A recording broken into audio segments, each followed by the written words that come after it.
মালয়েশিয়ায় অধ্যয়নরত বাংলাদেশি শিক্ষার্থীদের জন্য গ্রাজুয়েট প্লাস ভিসা চালুর উদ্যোগ নিতে যাচ্ছে দেশটি। এর ফলে হাজারো বাংলাদেশি শিক্ষার্থী মালয়েশিয়ার ক্রমবর্ধমান অর্থনীতিতে উচ্চ দক্ষতা সম্পন্ন চাকরিতে প্রবেশের সুযোগ পাবেন। আজ মালয়েশিয়ার ক্রেবাংসান বিশ্ববিদ্যালয়ে দেশটির উচ্চ শিক্ষামন্ত্রী জামরি আব্দুল কাদিরের সঙ্গে এক বৈঠকে প্রধান উপদেষ্টা বিষয়টি উত্থাপন করলে তিনি নীতিগতভাবে সম্মত হন।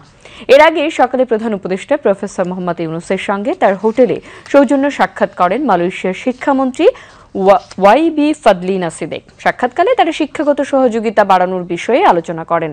এছাড়া আলোচনায় মালয়েশিয়ার বিশ্ববিদ্যালয় ও কলেজগুলোতে বাংলাদেশি শিক্ষার্থীদের জন্য বৃত্তির সংখ্যা বৃদ্ধি এবং দুই দেশের মধ্যে শিক্ষার্থী ও শিক্ষক বিনিময় কর্মসূচি সম্প্রসারণ গুরুত্ব পায়। পররাষ্ট্র উপদেষ্টা মোহাম্মদ তৌহিদ হোসেন, আইন উপদেষ্টা ডক্টর আসিফ নজরুল, জ্বালানি উপদেষ্টা ফজলুল কবির খান, প্রধান উপদেষ্টার বিশেষ দূত লুৎফে সিদ্দিকী, জাতীয় নিরাপত্তা উপদেষ্টা ডক্টর খলিলুর রহমান এবং এসডিজি বিষয়ক সিনিয়র সচিব লামিয়া মোর্শেদ এ সময় উপস্থিত ছিলেন।